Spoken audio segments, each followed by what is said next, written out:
इतिहास में कई राजा हुए, कई साम्राज्य बने, कई युद्ध लड़े गए, लेकिन बहुत कम ऐसे राजा हुए जिनका नाम लेते ही सीना अपने आप चौड़ा हो जाता है। आज की ये कहानी जीत और हार की नहीं है, ये कहानी है स्वाभिमान की। ये कहानी है उस राजा की जिसने ताज छोड़ा, जंगल चुना, भूखा रहा, लेकिन दुश्मन के सामने कभी सिर नहीं झुकाया। ये कहानी है महाराणा प्रताप की। राजस्थान का कुंभलगढ़ किला, इसी धरती पर जन्म हुआ एक ऐसे बालक का जो बड़ा होकर भारत के इतिहास में स्वाभिमान का प्रतीक बना। उनके पिता थे महाराणा उदय सिंह और माता थी महाराणा जयवंताबाई। वह प्रताप हथियारों से दोस्ती करते थे।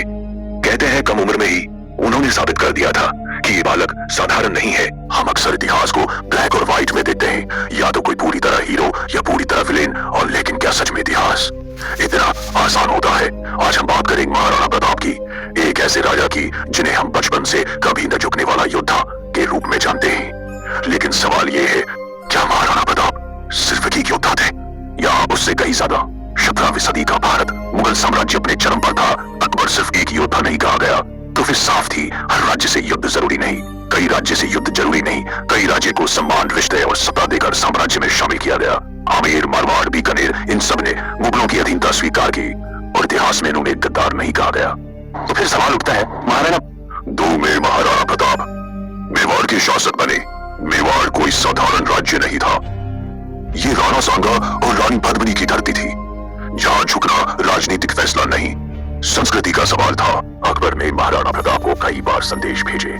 साफ कहा गया, बस अधीनता स्वीकार कर लो, स्वराज्य तुम्हारा रहेगा, सम्मान तुम्हारा रहेगा। ये वो जगह है जहां इतिहास दो रास्तों में बढ़ता है।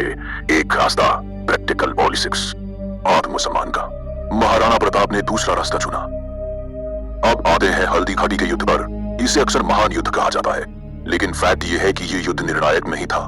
मुगल सेना संख्या में ज्यादा थी, राजपूत सेना साहस में। युद्ध के दौरान महाराणा प्रताप ने मान सिंह पर हमला किया, ये सच है। लेकिन यह भी सच है कि अकबर खुद इस युद्ध में मौजूद नहीं था। चेतक की कहानी हम सब जानते हैं, एक घोड़े की नहीं है, ये कहानी है किसी कीमत पर पीछे न हटने की। हल्दी घाटी के बाद महाराणा प्रताप राज्य नहीं जीत पाए, उन्हें जंगलों में जाना पड़ा।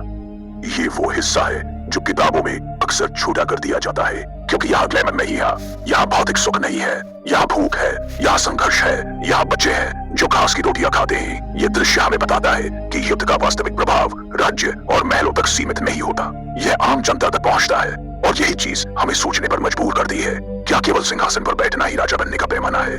यह असली राजा वही है जो अपने लोगों की तकलीफ समझता है। और यहीं पर महाराणा प्रताप सिर्फ योद्धा नहीं रहते, वो एक विचार बन जाते हैं, एक ऐसा विचार जो समय की परवाह नहीं करता। अकबर ने फिर कोशिश की, समझौते की पेशकश की, राजनीतिक, आर्थिक और सैन्य प्रलोभन पर, लेकिन अब सवाल बदल चुका था। अब बात इस बात की थी कि क्या इंसान समय बदला, मुगलों का फोकस दूसरी जगह चला गया और महाराणा प्रताप ने गुरिल्ला युद्ध के जरिए मेवाड़ का बड़ा हिस्सा वापस ले लिया। ये कोई आसान काम नहीं था, हर जीत के लिए सांस्कृतिक, मानसिक और भौतिक संघर्ष जरूरी था।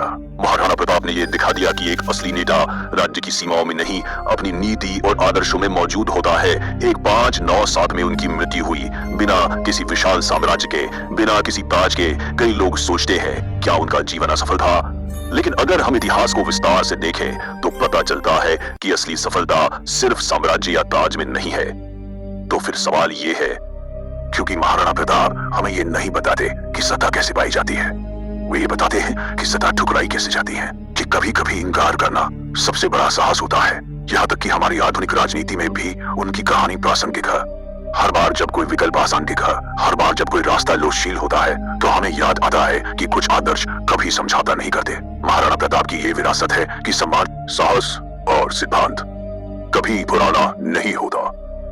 उनकी कहानी हमें यह भी सिखाती है कि इतिहास केवल विजयियों के बारे में नहीं है, इतिहास उनके बारे में भी है जिन्होंने हार के बावजूद अपनी पहचान और विचारों के लिए लड़ा। आज भी राजस्थान की उनकी गूंज सुनाई देती है, हर पत्थर, हर किला उनके संघर्ष की कहानी बताता है। इसलिए जब भी आप महसूस करें कि आज भी हम उन्हें याद करते हैं, क्योंकि उनके विचार महाराणे में है, पता कि यही विचारमयी। उनका स्वाभिमान सिर्फ इतिहास की किताबों में नहीं, हमारे मन में जिंदा है।